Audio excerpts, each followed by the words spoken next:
So I wanted to say, I know a lot of folks, on Monday they had a full panel speaking on influencer marketing, and it was some of the leadership or leaders in really this thought field. I think the SuperNova has done a fantastic job of getting folks in. I was telling my coworker kind of what this felt like to come and tell my story and talk about the Georgia Conservancy. I was like, I almost imagine like if there was a special effects conference and you had this leadership panel on pyrotechnics on Monday, and then on Thursday, they like looked out the window and saw a kid playing with fireworks and not blowing his fingers up. And they're like, well, let's bring him in here and let him kind of tell his story. So that's kind of the what I want to get across in this meeting, and just to frame everybody's expectations is, I spent 9 years working at the Georgia Conservancy, and the way that influencer marketing and those kind of strategies and thoughts have influenced what we do is very specific to the nonprofit world. But there's 5, and we'll get to these in a second, kind of keys that I think it's worth an audience to consider when they're planning how we're doing influencer-based programming and marketing. But just so everyone's expectations are set, most of this is going to be seen through the lens of working for a nonprofit organization in the state of Georgia that does environmental and conservation work that's 47 years old, and how we went from a place of having just a few hundred really active, engaged members to having over the next 12 months, we'll lead over 3,000 people outdoors on kayaking, camping, outdoors experiences, and those people have become our best supporters. They're talking about the Georgia Conservancy in a way we've never been talking about in the past, and we've really kind of leapfrogged, and really I consider our competition now not other nonprofits, but what other smart brands are doing, what are other good event planning groups are doing, what's REI doing that the Georgia Conservancy can emulate. So I have been with the Conservancy for 9 years. I have a background in nonprofit management. Before the Conservancy, I did a host of jobs, everything from running chainsaw in the wilderness of Utah with Navajo Native Americans to teaching environmental education in public schools in Savannah. So it's been a lot of different types of experience that's kind of led up to the role I've had at the Conservancy now. If I was going to say one thing about the Georgia Conservancy, and this has kind of changed, and this is since Fizz kind of sat down with us, is that we're a homegrown organization. It really makes us different than every other nonprofit in the state of Georgia, is that since 1967, we have been protecting Georgia's environment, and the people who've been doing it have been from Georgia. We're not part of a national group. We're not every dollar you give to the Georgia Conservancy stays in Georgia to protect our state. It's something that I really think is fun to talk to people about, is that there's no other organization like us in other states. There's no South Carolina Conservancy, there's not a Florida Conservancy, there's not a New York Conservancy. This was started at a very unique time in our political and cultural history. And it was a group of men and women who were academic leaders, who were civic leaders, and who were political leaders, who all kind of came together and said, the state of Georgia, with its unique habitat and unique political environment, and this is true today as it was in 1967, needs a nonprofit group that can help think about the state from coast to mountains, and also think about bringing people together versus being divisive. And so that's, if I was going to kind of think of one word to describe the Conservancy and how we operate, is that we're homegrown since 1967. I run our TRIPS program, and what's really cool about the TRIPS program was that in 1967, the Conservancy started on a hike. It was a group, like I said, a group of men and women out to Sweetwater Creek State Park, which is and that was the first place we protected. So if you enjoy Sweetwater, that's because of our forefathers and foremothers. And so what's nice is that the program that I run was started at like the inception of the Conservancy. But for a long time, it kind of went up and down. We would take 5 trips a year, 10 trips a year, a couple hundred people a year. When I started about 8 years ago, the program was kind of handed to me and said, hey, listen, do this with what you want to. It's expected to bring in pretty much what you spend on hard costs. It'd be great to see it grow. And what's fantastic is that we've gone from 10 trips to almost 50 trips. We've gone from being a revenue neutral, not even really counting staff time, to a program that brings in thousands of dollars, about $100,000 a year on top of what we're spending. So not only is it, and that's including all the membership gifts that come in after someone has this excellent time, grants, sponsorships, and the special event that we host I'll talk about at the end. It's called Firelight. And really the idea is that there are so many places that are well known around Georgia, but a bulk of the work that we do for conservation at the state capitol and land conservation it's not the Sweetwater Creek State Parks. It's the rivers and the areas in Georgia that aren't popular, that aren't really in people's wheelhouse. And so, going back to kind of influence and influencer strategies, the whole TRIPS program is built around the idea of let's get people out around the state doing unique things and providing unique opportunities and almost this feeling of status, but also seeing places where they've never seen that are at desperate risk of being developed. We have 3 key program areas for the TRIPS program. We do service work all over our coastal barrier islands, so Ossabaw Island, Sapelo Island, Cumberland Island. We have the Heartland Rivers of Georgia paddle series, which is a 15-part paddle series, and every paddle you put in the water happens south of Atlanta. People really, even expert paddlers, don't see Middle Georgia and coastal Georgia as a paddle destination. There's nowhere better else to really take your boat than Middle Georgia. And we've really worked hard to cast a big tent, bring in different types of people, different kind of skill levels, and work with people from all across the political spectrum and kind of even kind of civic spectrum to host these trips. And then we have the bucket list trips, and that's me and my dog George. And the idea of the bucket list trips is we want to take people to the places that have been on their Georgia bucket list: the Okefenokee Swamp, the Cloudland Canyon, Middle Georgia, Barrier Island, Sapelo Island, and these aren't the service trips, but they're just the exploration trips. Get people talking about what the Georgia Conservancy is doing, get our volunteers and our staff activated, work with our community partners, and really get out around the state. Until we started the TRIPS program the way it is today 5 years ago, if you looked at a map of the state of Georgia, where we had feet on the ground was kind of like around the metro Atlanta area. And now, 5 years later, where we have feet in the ground, we're covering the whole state of Georgia, where we're taking people, where we're getting people outside. And what's great is that has led to growth in our membership, a more active membership, people who are really getting engaged. And we've really kind of step by step grown this thing to become really the kind of one of the foundations of the Georgia Conservancy. We have a great land conservation program that's putting hundreds of thousands of acres away for permanent conservation. We have one of the best politically active lobbyists in the state who are the state capitol every legislative session. We also have a great program that helps to communities plan better. But underneath all that is the TRIPS program. And this is kind of what gets into that next piece, which is kind of how we've gone about our strategy for engaging with our special events and trips, our members and volunteers and the public to get them talking about the Conservancy. So first, raise your hand if you either have a brand or if you work for a company, or if sometimes like when you're nervous about selling stuff or an event, but you just open Facebook and you stare at it and it's like, okay, what can I do?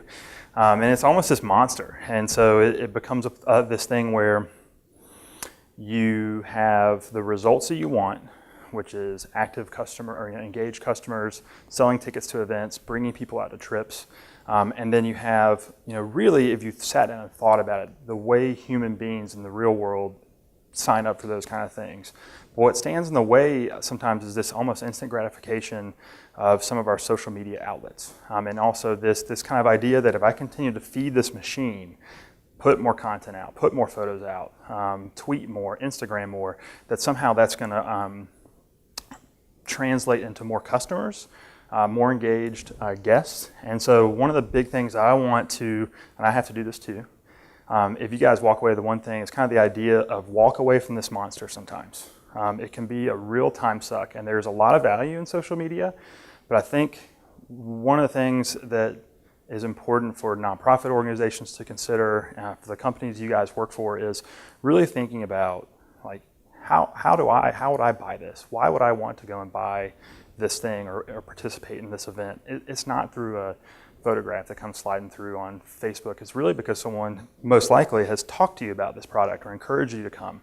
And so one of the things that we've really tried to back way away from, we still use social media, and I'll talk about how that fits in with some of our influencer strategies. But really back when you're having that feeling of, oh my God, how am I going to sell this thing? Stepping away from the monster and really thinking about the real people you know and the real people you can touch and who you can get talking about what you do. And then I'll talk about second, kind of what are some of those steps to getting them talking about what you're doing and bringing people into the fold. And I have kind of 5 key thoughts, I guess, that I wanted to share, and then I've got examples of how we've implemented those strategies at the Conservancy. Each one's a little different. So for me, inclusive, meaningful, authentic, an activity that gives a status, and mutually beneficial are the 5 things when I thought about the examples I wanted to give you guys. This is what really stood out for me. And so when I say inclusive, yes, it does mean all the things when you hear about an inclusive working environment. So with diversity, identity, gender issues, all that kind of inclusiveness, but also it means inclusiveness, and this is something that's unique for a nonprofit that may be different for the businesses you guys run, is that inclusiveness means be a part of the decision making with us. Let's sit down and talk about what our strategy is going to be for this event that we're hosting, or this trip that we're leading, or this service project, or even this 10-year plan that we're going to come up with, or 100-year plan for the state of Georgia. So inclusiveness isn't just that everyone's accepted, but that you're opening up and giving opportunities for people to be involved in the decision-making process. In terms of being meaningful, I mean, it's cut the bullshit out. People don't want to give their time and attention to organizations, to nonprofits, and to different corporate groups that they're not able to do meaningful things. And so we always try to find ways for our members and for our guests and for all volunteers to do things that really are meaningful. And there is some risk there. Authentic, I know that's like the buzzword of 2015. But everything you do, be as authentic as possible, and that's how you talk, the swag you buy. One of the best examples, I think, of influencer, and this isn't in here, but we went out, we bought 20 Georgia Conservancy baseball caps produced by New Era. We spent $25 a pop. I mean, that's like a large chunk of our marketing budget. And instead of selling them, we gave them away to the 25 most important people we could think of. And one of the people we gave them to was the kind of director of communications of the Sweetwater Brewing Company. And if you Google or look up, anytime they've done a market opening, he's wearing our Georgia Conservancy hat. It's been phenomenal. I mean, he wears it all the time. And that's because instead of getting that kind of, Velcro strap, not cool, affordable hat, we spent enough money, a considerable amount of money getting a really good product, giving it away, and all of a sudden it's out there, and he's talking about the Georgia Conservancy, and this really has helped to, we also gave it away to our paddle volunteer leads because we know that they lead other trips all over the state. We gave it away to our partners at REI because they have their own outdoor program. So it was a great way not only for some of our most important volunteers and partners to feel like, oh, sweet, man, they gave me a cool hat. All of a sudden, they don't realize they're telling our story all across the state of Georgia when they're leading paddle trips, when they're opening markets for their brewery, and all the other types of things that the Conservancy's done. Give status, and this is something that definitely came directly out of the Fizz thing, and something I never thought of, was people don't necessarily want money, like in terms, or even they don't even want recognition, but finding ways to give people status in a way that's authentic is one of the best ways to get people excited about your company and getting them really plugged in, because it's kind of one of those things that people, and they maybe wouldn't put it on a survey or admit to it, but having status and the feeling that you are a little separate from everybody else who's volunteering, everyone else who's being asked to serve, giving them that level of responsibility really lends itself to people talking about what you're doing and feeling like they're involved and that they can speak to the mission of your organization, and then mutually beneficial. I mean, this goes back to what I talked about the last slide. Sometimes if you feel like you're needed to start this like social initiative on your own, we're going to come up with a new hashtag or ways to get people talking about us. But sometimes if people aren't talking about you already, it's going to be hard to get them to just all of a sudden talk about you. So one of the best, this over the last year, one of the best partnerships we've had has been to find someone who people were already talking a lot about, sit down and have a really honest conversation about what we do, what he does with his artwork, kind of walk away from the conversation saying, listen, we want a long-term relationship, just come and learn about us, you can come on your first trip for free. And then that was about a year ago, and it's been, you guys will see some of the results of it, just phenomenal in terms of having someone who's well respected in the art community in Atlanta, who's now one of our biggest cheerleaders and biggest spokespeople. This is the first. This handsome man is my friend Andre Turner. He is single. Andre is a Morehouse graduate. He came on a hike with us that we did with a partner group of ours. He had not been, even when he lived in Atlanta and after college, he had not been hiking since he was a Boy Scout. And I could see on this first hike with him, it was changing his life all over again. Since that day, Andre has been one of our best and most important volunteers. He's come on as many trips as he possibly can, but he's always been kind of one of our rough and rugged trips participant, trips alumni. And I'll kind of talk about that trips alumni group in a second. Echo Benefit is our gala, and so Echo Benefit is our most formal gala. It's our principal fundraiser. It is where our best opportunity to tell the Georgia Conservancy story to the most important people in Atlanta and around the state. And so one of the things we did one of the problems we were bumping up against last year was this feeling like, and this is one of the lessons I think it can be, that you can walk away with, is other people tell your story better than you can tell your story. I could sit up here all day and tell you about the Georgia Conservancy, and I kind of have already, but what Vanessa said at the beginning about us being a great nonprofit to know about, and the trips were fantastic, is going to mean more to you than what I will say for 45 minutes. So think about that in your company. Other people giving you that cred and that recommendation can mean more than anything you could ever say to a room full of people. So one of the things we did for Echo Benefit last year, we picked all the program areas of the Georgia Conservancy, got to pick one VIP spokesperson. Not only were they, thinking back to some of those key words, not only was this a meaningful opportunity, not was it really authentic, trust me, it killed me when Andre, instead of speaking 5 minutes, went 15. But he went into preacher mode, and it was as authentic as you could ever imagine, and it really resonated with everyone in the room. But one of the things that you might notice, we gave all of our VIP speakers handcrafted, so going back to that authentic piece, handcrafted fern leaf. And it was his to have, his to keep, his to wear. Now he wears it to church. He wears it when he's going to other functions. People ask him what organization that's associated with. And so when he spoke about the Conservancy, he talked about the trips and the impact it had on his life better than anyone else could. And so sometimes when you're thinking about influencers and putting people in the position of speaking about you, sometimes you have to have a party and literally ask them, talk about us. It can be that simple.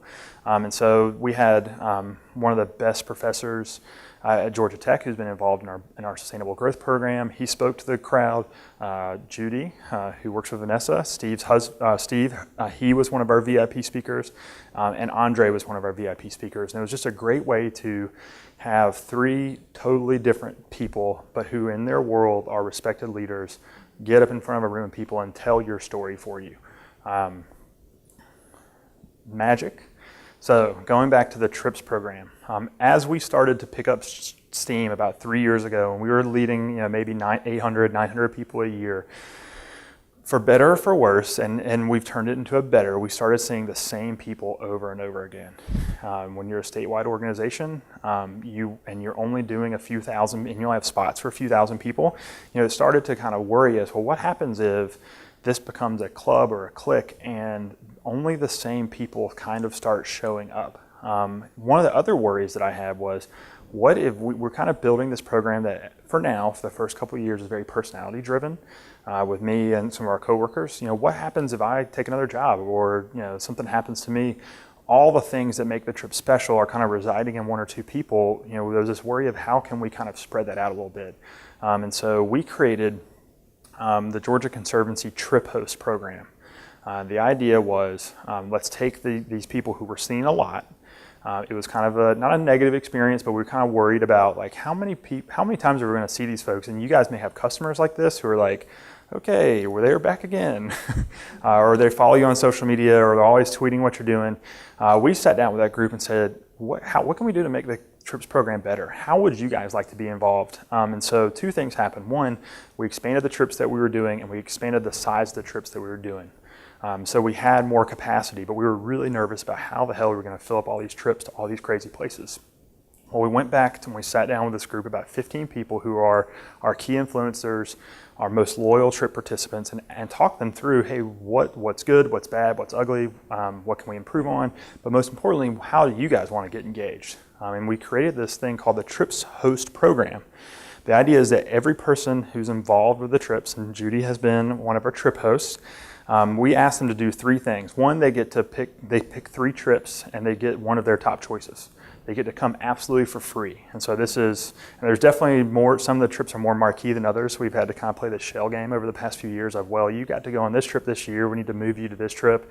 We've definitely thought about some of the dynamic personalities that we have. And so who's going to fit better helping us sell out this trip versus maybe someone whose skill set's just a little different, who we can make them a host on one of the trips we know is going to sell out already. And so the 3 things we ask our hosts to do. One, invite people. Put it on their shoulders to tell people about your product and ask them to bring people into the program. The next thing we ask them to do is that, could find a way to make this work for you guys, is when we send out our first emails and kind of the Conservancy's telling everybody about what we're doing, the first thing they do once that email goes out for the weekend, this is sometimes 70, 80, 90 people, they reply on and say, hey guys, I'm Andre and I'm the trip host for this weekend. I did it last year. I know you might be nervous about this or that. Come and find me. I really want to be someone who can help you out and kind of create some inclusivity. But it really gives another voice in the room. And what was great about that is that instead of people asking me crazy questions or people holding on to questions because they didn't want to seem silly, because you had another voice in the room, or another voice or 2 in the room, you started having some conversations happening outside of of us. And so Andre would email me back and say, or call me and say, well, so-and-so just asked this crazy question, and they were nervous about asking you. But it was a great way to kind of build some community. And then the third part is the magic piece. And I think this could be, this kind of goes back to no one tells your story better than you. It's also finding ways for people who support your organization to bring gifts that you don't have, could never do, into the work that you're doing. And so magic basically is what's something from your personal experience, something that means a lot to you. Maybe you're camping growing up, or you're an artist, or you're a fiddle player. Bring that and share that with everybody over the weekend. So over the past 2 years, we've seen photography classes, how to make, one of the hosts got together, this was Judy's, so they did a tiki bar. And so they brought grass skirts and made rum drinks, and it was on the Flint River, which is a big sandy beach, and we had a tiki party as a host. Other hosts have done poetry readings, fiddle lessons, concerts where they bring some other musicians along, drum circles, hula hoops, water balloon toss. I mean, it's been really, when somebody spent $1,000 on a wine tasting. So it's been all across the board what the magic is. But the lesson I think that you guys might be able to take away from this is, what are people who are strong supporters of your organization, what can they bring to the table if you open that opportunity up that you never could, and giving them their space to kind of have their own, that sense of ownership. And so the trip host is the status piece, and then their magic is that little bit of authenticity, and also giving someone the opportunity to bring something to a group of people that you would never have thought of. And this is kind of one of the last ones, which is Bears Around Georgia. And so this is with Kyle Brooks, and Kyle is Black Cat Tips is his, So Kyle is, we started following Kyle on Instagram and Twitter because of the stuff he does with artwork and communities that don't have a lot of things that are pretty. And so that's one of our big kind of tactical urbanisms. How do you reclaim public space? It's by bringing in artwork. And so we started kind of a dialogue on Twitter and Instagram and back and forth, and we had a DM relationship, and took him out for a beer one time and bought him a beer and just said, listen, I want you to know about the Conservancy, but I know that everyone you talk to who's associated with a nonprofit organization asks something from you immediately. So I'm not going to ask anything of you. I just think that you're going to think that we're cool. It was very much like taking somebody up for a date. We're doing a trip to Ossabaw Island in a couple weeks. We'd love for you and your wife to come and be our guests. You are not obligated to ever do anything after that. A year later, Kyle's been on 8 different trips, donated a ton of artwork. But what's really important is that he is someone who's well recognized in the community as like 100%, like as authentic as it comes. But we've also been able to do this really cool Bears Around Georgia campaign, but also he's been involved in some of the special events that we've done. This goes back to that mutually beneficial part and not reinventing, not reinventing the wheel when you're trying to get people to talk about what you're doing. So Bears Around Georgia basically is, he gave us these 5 bears. We have taken them or versions of them because we had to lose one or people want to buy them, and I give Kyle the money and he makes me a new one. And so if you look up that hashtag, he's done his whole website. It was a great way to, we're already doing trips. He's already doing art. If we take his art and put it on our trips and give it a hashtag, all of a sudden it's a thing. Like it's a thing that get people excited. It gets him talking about it. We're sending people to his site. He's sending people to stuff. So looking out, and here's probably the millionth time someone said that this conference, the synergies between other organizations, but also not feeling like you have to reinvent the wheel every time you're doing something cool on social media. That there's other people out there who are doing really cool stuff. And this is one more example of the work that Kyle and I have done together. And so this is Firelight 2015. This is also a great example of how we've used our most important members and guests to help us host events. And so Firelight is the trips fundraiser. It's November 21st at Sweetwater. And actually, I think for the next 24 hours, if you guys use the promo code SuperNova, all caps, you can get $5 off. And tickets haven't even gone on sale yet. But Firelight is the Trips program's fundraiser. The way we host it is we get an inner circle of 10 people in Atlanta who we really consider from a diverse range of skill sets, diverse audiences, bring them together, get them into the planning of the event, nuts and bolts from the very beginning. I make a presentation on here's our budget, here's our goals, this is where we need your help. And then from those 10 people, they go out and ask 10 other friends to be involved, and they're on the host committee, and all we ever ask of our hosts is that they invite other people out. And so, hey, if you're a host, you buy a ticket at a certain time, and then you bring in as many people as possible. It is very intentional, and maybe that goes back to that, how do you, oh my God, how are you gonna sell these tickets or get people out? But be as intentional as you can about, will you help us? Will you bring these people in? It's been really, it's kind of the great antidote to this idea of feeding the social media machine, is actually talking to people, getting them excited, making them feel important, giving them status, asking them for their help, making sure it's mutually beneficial and that what you're doing is authentic. There's been, really it's that kind of thought approach has changed the way the Conservancy does business, and is really, and the social media, the monster all of a sudden can work for you, because the photos you post are photos of you doing things with hundreds of people from diverse audiences, and they're tagging themselves and they're sharing your photos without having you ask them to, and their friends are asking you about it on Twitter and Facebook, and all of a sudden it becomes inverted. Instead of feeling like you have to just continue to push content out, all of a sudden you're doing real things, you're having authentic experiences, and the people who are involved are so proud of what they've done that they're sharing it, they're tagging themselves, their friends are asking questions.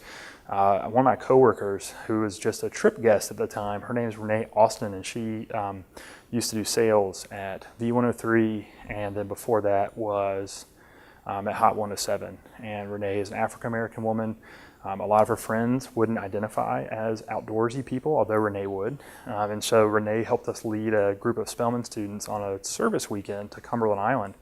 And one of the things we always talk about with kind of what are the barriers to outdoor, this is we could do a whole nother hour about this, but the barriers of outdoor recreation that are in between outdoor recreation and communities of color.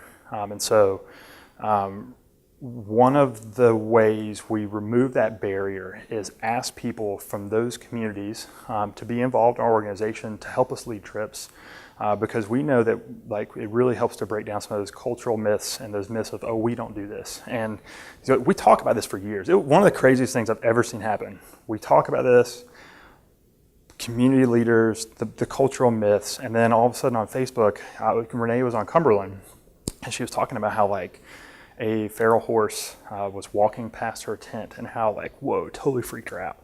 And then all of a sudden you had people on her Facebook, Renee, we don't do this. Like, what are you doing? We don't do this. And then Renee is like, no, we do this. I'm literally, everyone in the tent around me is us. And and it was one of those things, I took a screenshot and I was like, this is it. This is that thing that we've been talking about for years, which is, asking the right people from the right communities to help us break down these barriers. And then you just watch this conversation happen in real time over Facebook, and I kept refreshing the page. I'm like, whoa, this is like, we've been talking about this for years. So that is pretty much it for me. Firelight is, it's been on my mind, so I thought it'd be a fun thing to plug. If you go to the website, Firelight 2015, the promo code SuperNova. It's hosted at the Sweetwater Brewing Company. We've rented the whole facility. For the first time ever, they're going to allow us to have outdoor campfires outside at Sweetwater. I know. And we're going to have, REI is going to be doing a s'mores bar. We're going to have 3 different bands that play. And there's 3 different ticket prices. Base price is $30. That's beer, music, s'mores. We will have food trucks there that's extra, but then you move up to $50, and that includes like pie shop, sweetgrass dairy cheese, Jake's ice cream, some other different snacks, some specialty beers, and then the golden ticket, which, let me sell you on it. It's $150. But it comes with a free REI sleeping bag, and it's one of their new sleeping bags that you can wear like with sleeves. Like, they've got little zippers, and it's got a little thing, and so you can actually wear it around the campfire and then go back and not even have to get into your sleeping bag. And it also comes with Kyle, one of these bear heads, and not one that we've drug around through the dirt, your own hand-painted bear head. And actually, that's cool. The other ticket levels come with Kyle's artwork too. The base price comes with a free super sticker for the trips program that Kyle is doing for us. And then the second level, the VIP, comes with a mega magnet that is a screen print that he's doing, and he's doing a little touch-up with different paint on it. So that's Firelight. It's going to be really exciting. We're just rolling out the website. Actually, I was looking on my phone, like my coworker is doing edits to it that I'm not 100% happy with, so it is under construction. But I did want to make sure that that was kind of a cool engagement opportunity for everybody who came to this event. So you're welcome. So I don't even know how we're doing with time. Yeah, we have time. So I would love if you guys had questions. I know that this is very much like, here's a guy who works for a nonprofit and does trips programming stuff, and it's how we've backed out of that and done influencer-based strategies. A lot of it's thanks to Fizz, and I know that you guys do very different types of business. So if someone has a question, I'll probably also let Vanessa answer, or if anybody else has any other ideas or around the subject. Yeah. I mean, your background is really similar to kind of what I'm looking at on my startup, because we don't have a marketing budget, so it's very, you have to be very lean, and influences are big for us as well. But the one, I think, barrier for us is we're still kind of in the beta phase, so we're still working on like the actual product and what it is, and right now it's all kind of ideation. So in general, how do you mentioned some ways you started talking to your influencers and how you found them. Just, do you have any other kind of tactics to engage them or identify them versus, people who you have identified because they've been, responding to you or actually interacting with? Right. So the question was kind of how, if you're starting out and your product is new, how do you find those people who are going to be engaged? So that's a great question. So I think of it through like the trips mindset. I jumped in on a lot of free trips that were going on, and so other people that were doing things very similar to us.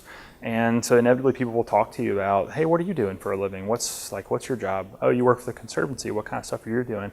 And it just helps to strike up a nice, genuine conversation about the work that you're doing. So the best advice I give is, find some similarities. I don't think they're necessarily, I'm from a restaurant background, and one of the things I love about one of the things my dad instilled in us was, we were in downtown Rome, Georgia. In 1981, when he opened, they said, it's going to be a suicide mission. Don't open up in downtown. And that turned out to be not the case. It's 34 years later, he's still open. And every time someone opens up a new restaurant in downtown, inevitably someone says, well, aren't you worried about taking away business? And for my dad, he's like, no, like my competition is Wendy's, McDonald's, the mall. Like, even though they're opening up shop next door, they bring business to downtown and to this idea that this is where we should be spending our money. And maybe that translates.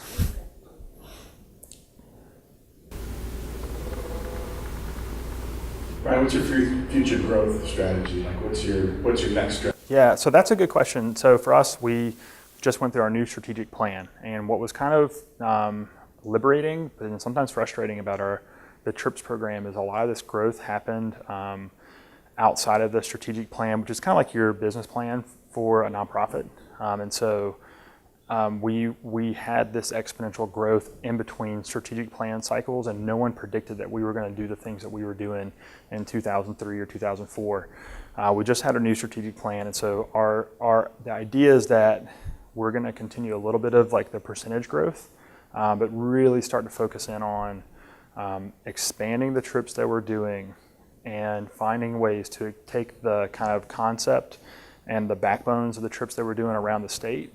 But one, leverage volunteers to host their own day trips in cities around the state of Georgia.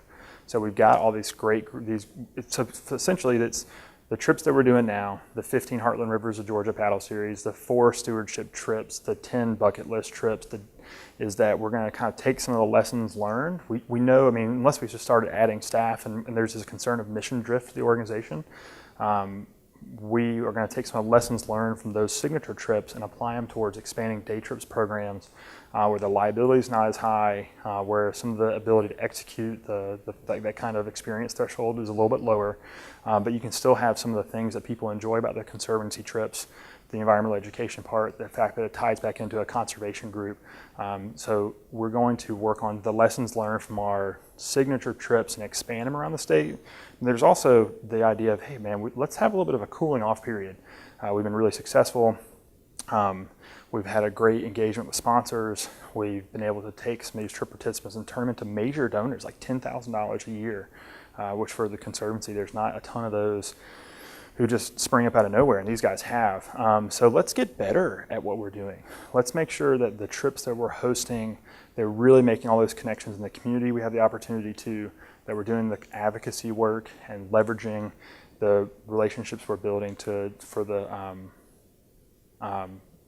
leveraging the relationships to influence what's happening at the state capitol, and then we're also kind of telling that story and being better at converting those trips customers into Conservancy customers. Because one of the things that we're having and kind of bumping up against is people who are loving the trips, but they just don't make that connection that, oh, I need to give an additional $1 to help support the mission of the organization, or additional $30. So yeah, to answer the question, we're going to chill out a little bit. We're going to do better. We're going to do better at what we're doing. Go from 100 to 3,000, and a big chunk of that 3,000 comes from 1 or 2 big day events, which I think we may try to see like where another one of those can come up. We do an event that we partner with the Hawks on called the Grand Columbus Whitewater Paddle. This is another example of not doing it all on your own and finding people with with some synergies. And so the city of Columbus, a lot of people have no idea about this. They removed 2 major dams in downtown Columbus. Columbus is a whitewater city. It had just been dammed up, bottled up for almost 150 years. So the city of Columbus and the civic leadership there spent a ton of money moving these dams out. They would divert half the river, take out the rhubarb, take out the cars that have been tossed in the river, clean it up, and then put in wave shapers, and then they would do it to the other side of the river. And so in downtown Columbus, they have created the world's longest urban whitewater course, and it is so much fun. Class 4, Class 5 rapids, every day, downtown Columbus.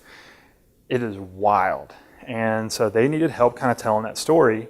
In downtown Columbus, unlike Atlanta or Savannah, the city leadership will do anything they can to get a cool outdoor event going. And so we sat down with the owner of the Whitewater Express, the manager of Uptown Columbus, and the Georgia Conservancy, and said, okay, first we did a paddle trip before the dams were moved. Then we did a whitewater trip, and we had 100 people. it was fun. 100 people was a lot for us at the time. Came down the next year and said, well, what could we do to go bigger? I mean, so we talked about 500 people, and we kind of all left the meeting thinking, 500 is a great goal. And then after the meeting, they said, or I was asking some of these logistic questions, like, well, so what if we had 600 or 700 people? They're like, yeah, we could do that. We could close this rafting company and bring these guides down. I say, well, what about could we do 1,000 people? Because that's actually sexy. People hear that you're going to do 1,000 people, and they're like, whoa, that raises some eyebrows. And said, yeah, we can do it. We can do 1,000 people. So we changed the name of the event. Like halfway through, there were people who had already registered and were like, hey, the name's changed now. It's not just Georgia Conservancy Day or whatever boring name it was. It was the Grand Columbus Whitewater Paddle, and the idea of the Grand is 1,000. And so we did it. The first year we had 1,116 people.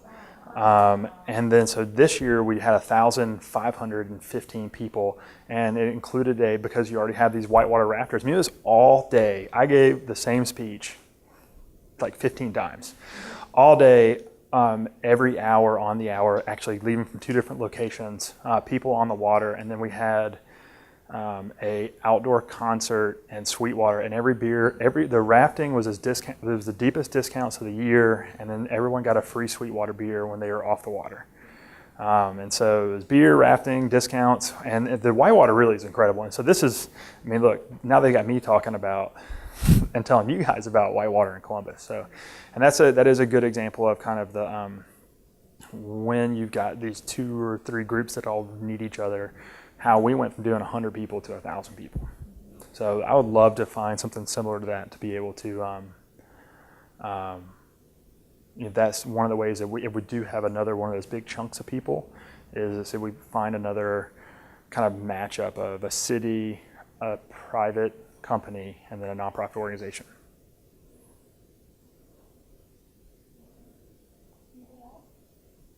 I don't have a question, I just have a statement. Yes. I think a lot of the information that you provided is extremely applicable to small businesses and even my business. I know that you're doing it from the Georgia Conservancy's viewpoint, but I have all kind of delicious little tidbits of influencers and just different thought processes to take in. So.